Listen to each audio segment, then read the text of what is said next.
In 1941, the North African desert was a battlefield without mercy.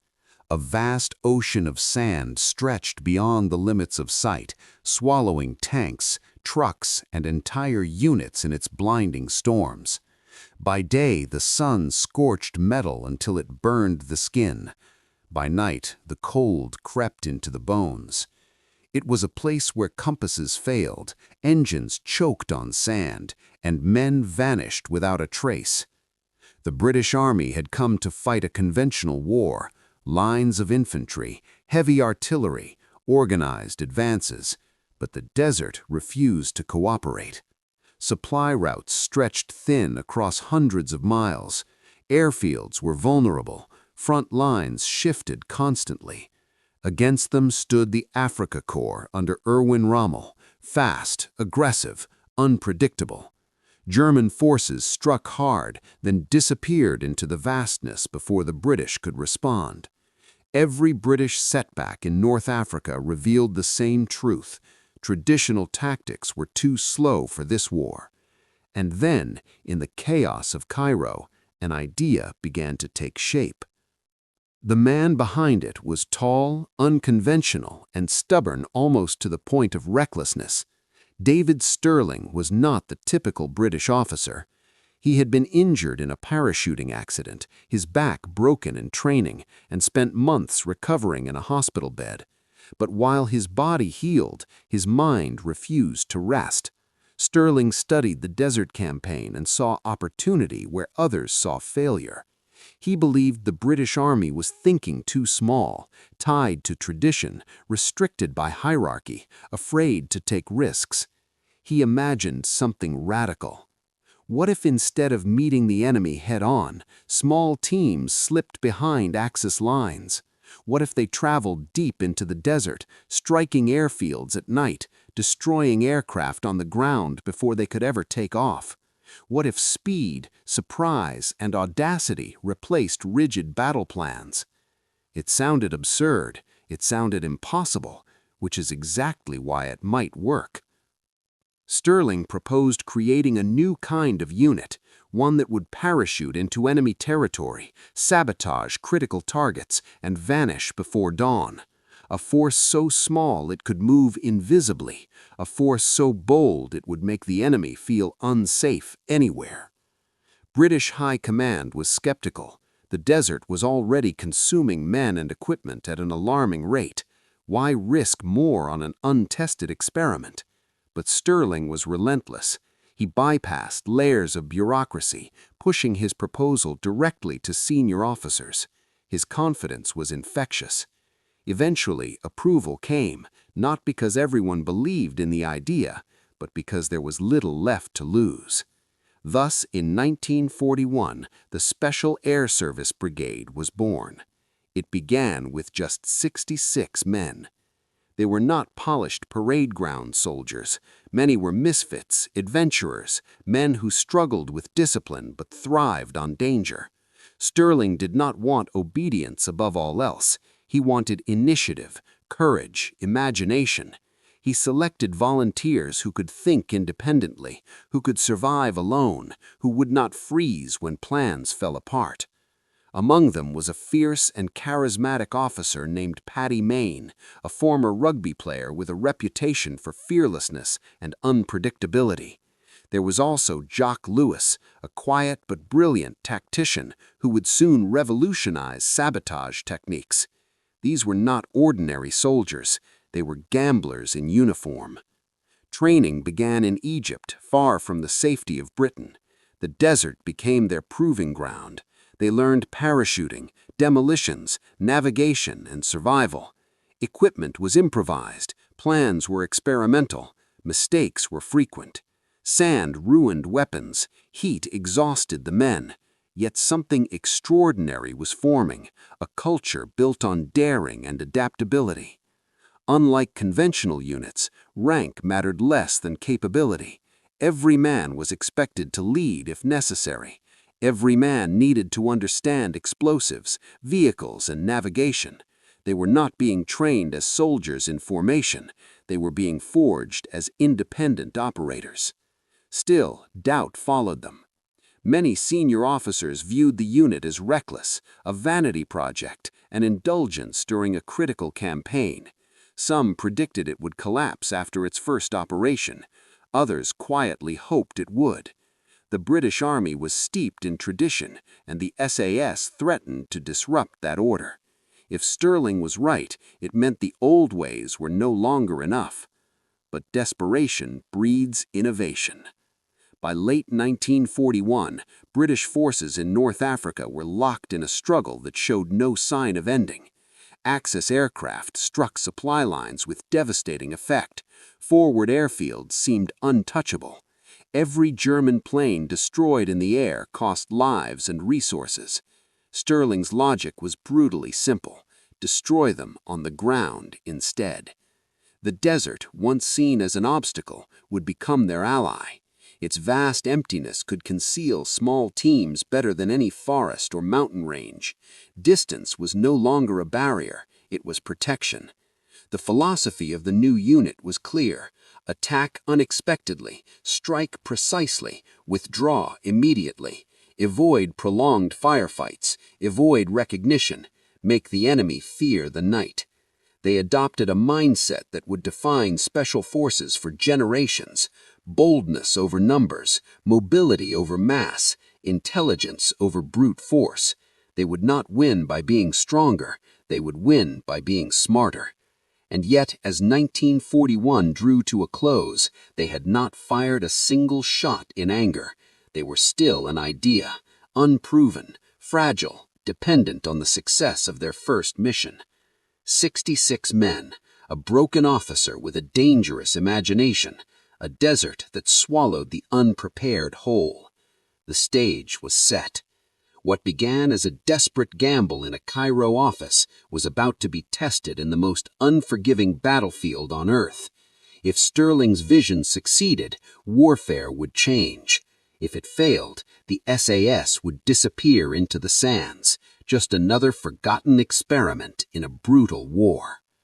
In the silence before their first operation, beneath a sky blazing with desert stars, one truth remained: history often turns not on grand armies, but on small groups of men willing to risk everything on an idea. In November 1941, the men of the Special Air Service were about to prove their worth or disappear forever. Their first mission was bold, perhaps too bold. Operation Squatter was designed to demonstrate exactly what David Stirling had promised. Small parachute teams dropped deep behind enemy lines to destroy German aircraft on the ground. It was the ultimate test of the SAS concept: strike fast, cause chaos, escape before sunrise. But the desert had its own plans. On the night of the drop, high winds tore across the North African sky. Transport aircraft struggled to maintain course. Navigation was uncertain. When the signal came, the men jumped into darkness and into disaster. Scattered across miles of hostile terrain, many were injured on landing. Equipment containers vanished into the sand. Some men were never found. Instead of a coordinated strike force, the SAS became isolated pockets of survivors trying to regroup in enemy territory. The raid failed. Of the 66 men who had formed the original unit, a significant number were dead, captured, or missing within hours. It was a catastrophic beginning. Critics inside British command felt vindicated. The experiment, they argued, had proved exactly what they feared: that the desert was no place for such reckless fantasy. The Special Air Service hovered on the brink of extinction. But catastrophe has a way of clarifying truth. The failure of Operation Squatter did not prove the idea was wrong, it proved the method was flawed. Parachuting into the desert in unpredictable weather, carrying heavy equipment, had been a gamble stacked against them. The desert was too vast, too unforgiving for scattered insertion. If they were to survive, they would have to adapt immediately. During this crisis, leadership began to shift. Stirling remained the visionary, but operational authority increasingly fell to one of his most formidable officers, Paddy Mayne. Fierce, intense, and utterly fearless, Mayne possessed a quality the unit desperately needed: decisive aggression. He was not interested in excuses, he was interested in results. Another key mind shaping their survival was Jock Lewis. Analytical and inventive, Lewis understood that success would depend on precision and innovation, not brute force. If the SAS could not overwhelm the enemy, they would outthink him. The breakthrough came through an unlikely partnership. The SAS forged ties with the Long-Range Desert Group, hardened desert navigators who had already mastered deep penetration patrols. These men knew the sands like sailors know the sea. Among the pioneers of desert navigation was Ralph Bagnold, whose pre-war expeditions had unlocked the secrets of moving across vast, trackless terrain. From them, the SAS learned that mobility, not parachutes, would be their lifeline. Instead of dropping from the sky, they would drive into enemy territory. They would travel hundreds of miles through seemingly impassable desert, navigating by stars and sun compass, bypassing known roads, appearing where no force was expected. The desert would no longer scatter them, it would shield them. It was a radical shift. Vehicles replaced parachutes, planning replaced improvisation. Small patrols would move as tight, disciplined teams, carrying everything they needed for weeks: fuel, water, ammunition. Survival depended on careful calculation. There would be no resupply, no rescue if things went wrong. And things often did go wrong. Engines failed in the heat, sand clogged weapons, navigation errors could mean death by dehydration. Every mission demanded absolute mental focus. Every man had to master demolitions, marksmanship, and desert survival. Rank mattered less than competence. Weakness endangered everyone. Yet something extraordinary began to happen. Freed from the failed parachute doctrine, the SAS started conducting small but effective raids. They struck isolated targets, sabotaged supply dumps, damaged aircraft. Not massive victories, but proof of concept. Proof that a handful of determined men could inflict disproportionate damage. Each successful raid rebuilt confidence. British High Command, once openly skeptical, began watching with cautious interest. The same officers who had dismissed the SAS as reckless adventurers now saw glimpses of potential. A new form of warfare was emerging, one built on precision and psychological shock. The desert amplified their effect. Axis forces, already stretched thin across North Africa, suddenly faced threats behind their own lines. Airfields, once considered safe, required heavier guards. Resources were diverted away from the front to protect rear positions. The SAS had not yet achieved legendary status, but they had become a persistent irritation, and irritation in war can grow into fear. Inside the unit, identity hardened. They were no longer an experiment. They were survivors of disaster, men who had endured failure and refused to collapse. Operation Squatter became a scar, painful but instructive. It taught them humility. It forced adaptation. It burned away any illusion that bravery alone could win battles. Now they were smarter. The philosophy of unconventional warfare deepened. Avoid direct confrontation, exploit weakness, strike where the enemy feels secure, escape before retaliation becomes organized. It was not glamorous warfare, it was calculated disruption. And, most importantly, it worked. By early 1942, the SAS had transformed from a broken idea into a functioning raiding force, still small, still fragile, but increasingly effective. Their operations grew bolder, their confidence sharper. The desert, once an enemy, had become their element. The British Army had nearly abandoned them after their first failure.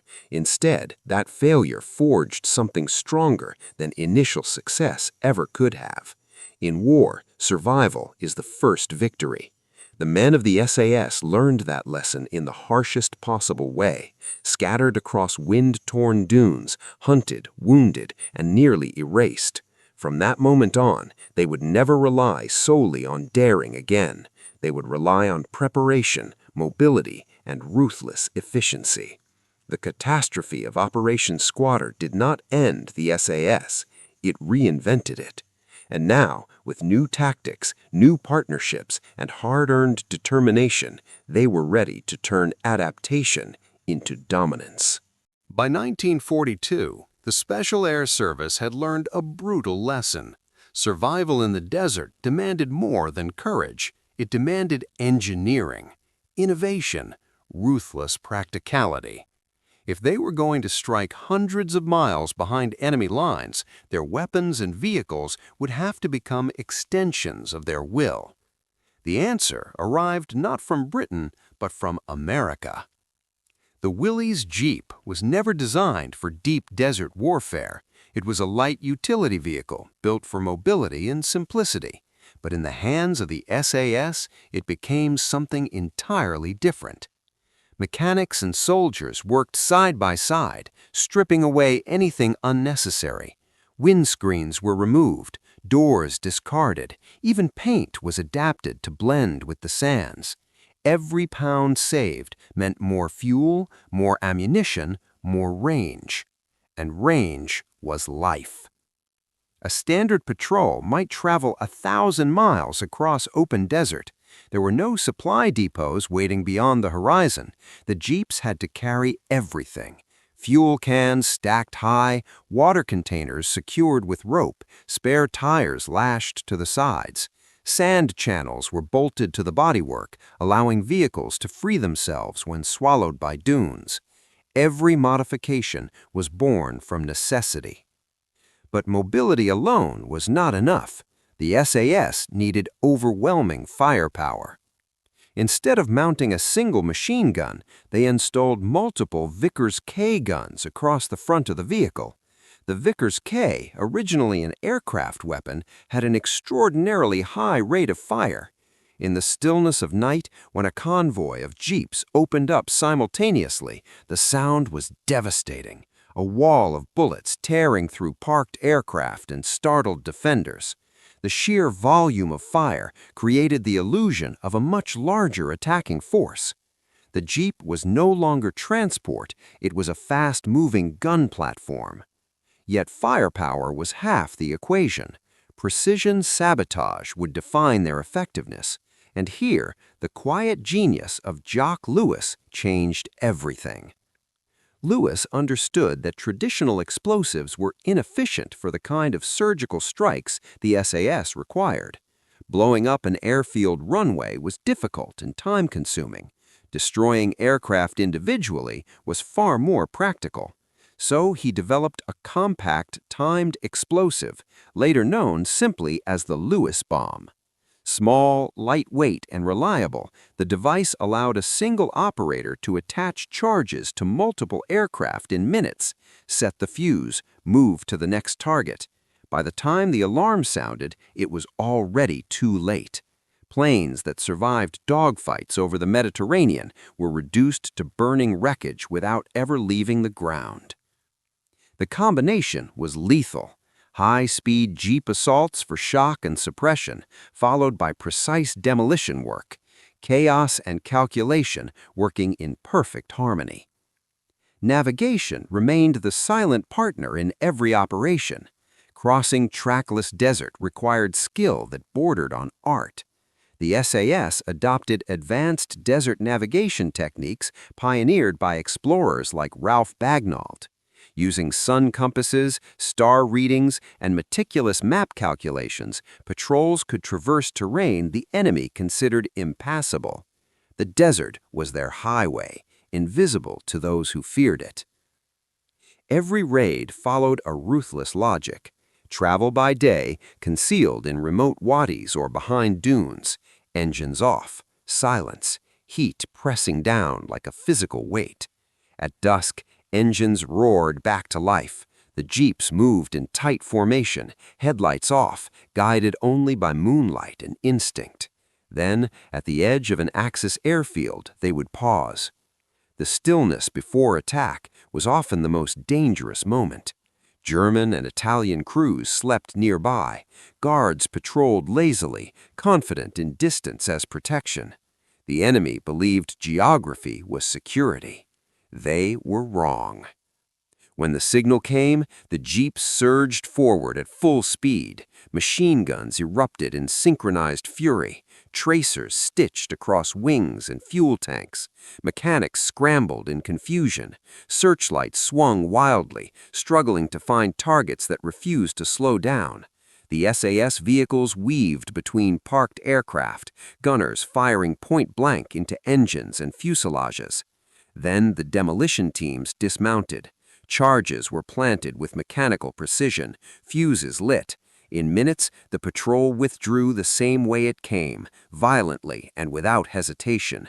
Behind them, explosions rippled across the airfield. Flames illuminated the desert sky. Within 15 minutes, they were gone. This formula multiplied their impact far beyond their numbers. 18 Jeeps could paralyze an entire base. A handful of men could destroy dozens of aircraft. The psychological effect was enormous. Axis forces began reinforcing rear areas, diverting troops from frontline operations. Guards doubled, patrols increased, but no defense could cover every mile of desert. The SAS thrived on unpredictability. Their vehicles bore the scars of constant adaptation, extra ammunition mounts, reinforced suspensions, even captured enemy equipment was repurposed. Nothing was wasted. Innovation was continuous. If a tactic improved survival by even 1%, it was adopted. Yet the risks remained staggering. A mechanical breakdown deep behind enemy lines could mean capture or death. A single navigational miscalculation could lead to dehydration within days. There were no medevac helicopters, no rapid extraction teams. Each patrol operated on the razor's edge between audacity and annihilation. And still, they pushed further.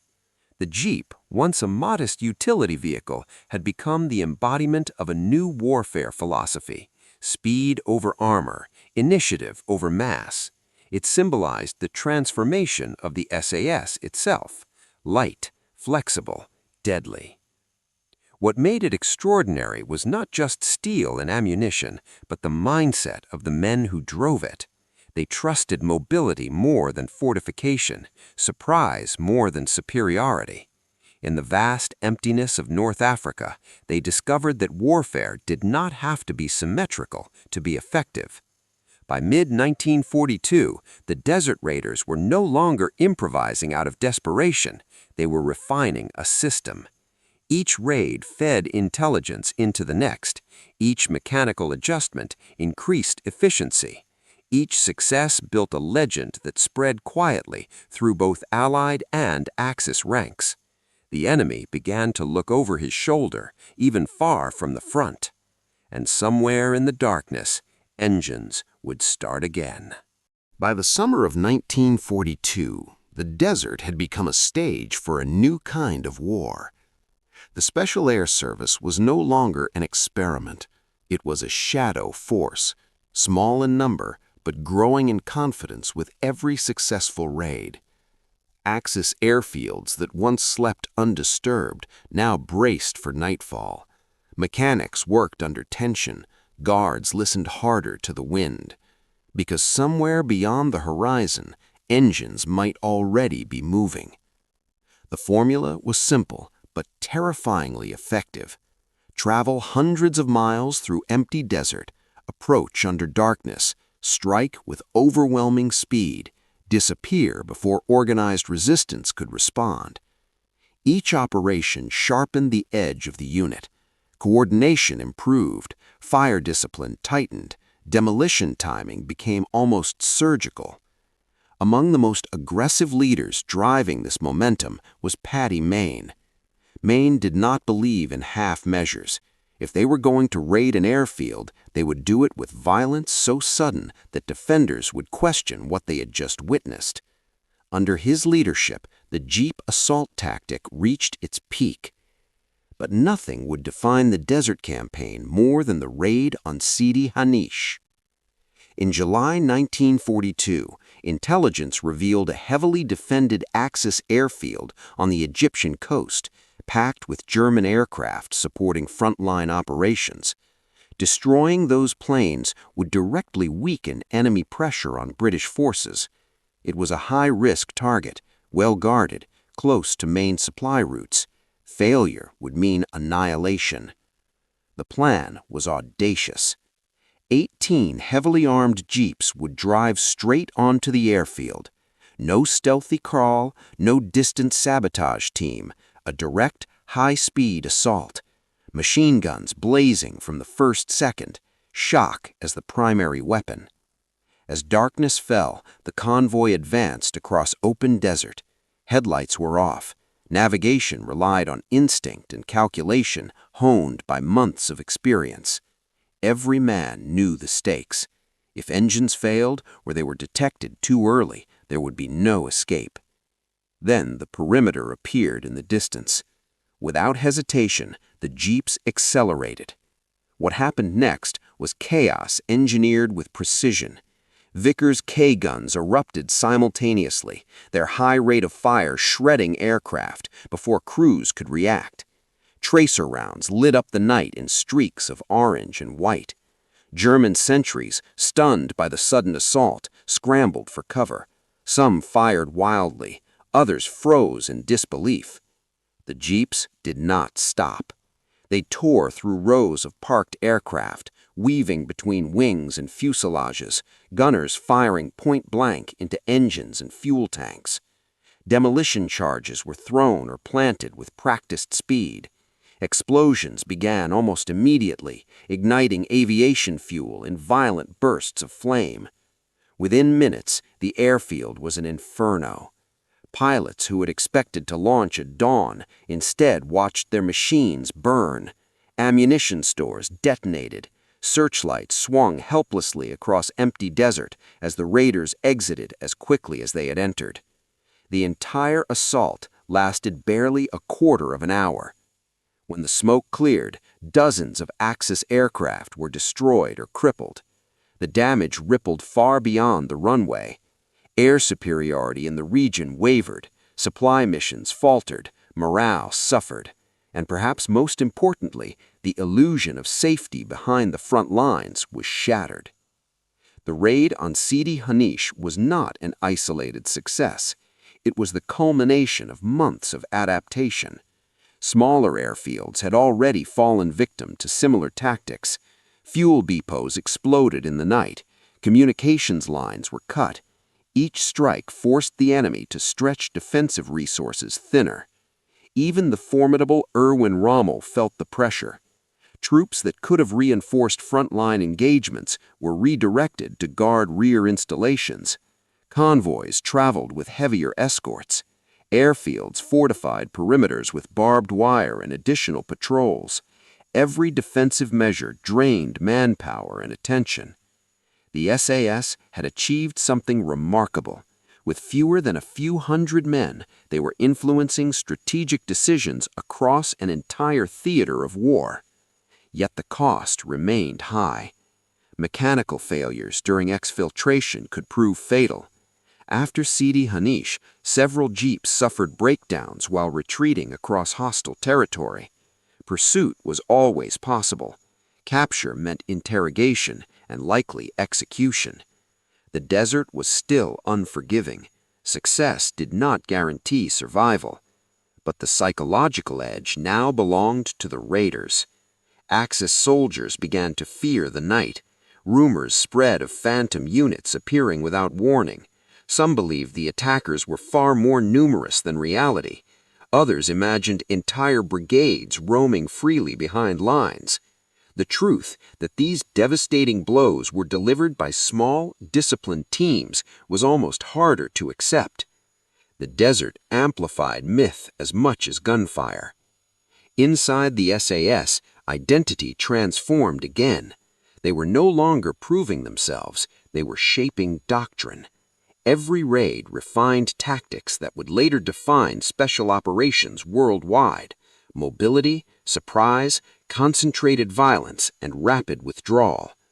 There were no medals in the desert sand, no parades, only engines, weapons, and the constant calculation of risk. The men understood that one mistake could erase everything they had built, and yet they continued pushing deeper, striking harder, expanding the boundaries of what small units could achieve. Sidi Hanish became a symbol, not just of destruction, but of possibility. It demonstrated that conventional strength could be undermined by unconventional audacity, that speed could neutralize numbers, that fear could become a weapon. By late 1942, the SAS had moved beyond survival and innovation. They had entered legend. And as flames rose over another shattered airfield, one reality became undeniable. The desert no longer belonged to those who controlled the front line. It belonged to those who mastered the night. By the end of 1942, the Desert War was shifting. The Axis advance had stalled. British forces were regaining momentum. But hidden beneath the sweeping movements of armies was a quieter transformation, one that would outlast the North African campaign itself. The Special Air Service had proven that 66 men with a radical idea could alter the balance of war. What began as a desperate experiment had become a strategic asset. Hundreds of Axis aircraft were destroyed on the ground during desert operations. Fuel depots burned, supply routes were disrupted, entire rear areas required constant reinforcement. The cost to the enemy was not just material, it was psychological. No base felt safe, no airfield untouchable. Even commanders at the highest level were forced to respond. Resources that could have strengthened frontline divisions were diverted to guard installations deep behind the lines. For a force so small, the SAS had created a disproportionate ripple effect across the theater of war. At the center of it all remained the original vision of David Stirling. Though later captured in 1943, Stirling had already accomplished something extraordinary. He had challenged the orthodoxy of modern warfare. He had demonstrated that flexibility could outmatch rigidity, and that initiative could overpower hierarchy. But legacy alone does not build legacy. Legacy is forged in continuity. Leadership within the unit evolved. Figures like Paddy Mayne carried the operational momentum forward, expanding the scale and confidence of raids. The tactics refined in North Africa did not disappear with the desert campaign. They migrated, adapted, spread. The philosophy of unconventional warfare had been written in sand, but it would be etched into doctrine. Small, highly trained teams operating deep behind enemy lines, intelligence-driven targeting, mobility over mass, surprise as a force multiplier. These principles became the blueprint for future Allied special operations. The desert had been a laboratory, and the SAS its experimenters.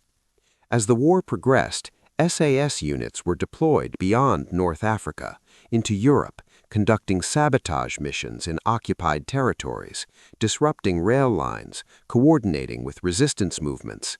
The scale expanded, but the core identity remained the same: independence, adaptability, controlled aggression. What made the original Desert Raiders unique was not simply their courage. Many soldiers in the Second World War displayed courage. It was their willingness to rethink the rules entirely. Traditional warfare depended on numbers, firepower, and clearly defined fronts. The SAS operated in the spaces between those fronts. They thrived in uncertainty. They embraced calculated risk. They understood that in modern war, perception could be as powerful as artillery. The Jeep, stripped, overloaded, bristling with machine guns, became a symbol of that mindset. Not heavily armored, not invincible, but fast, unpredictable, and devastating when used with precision.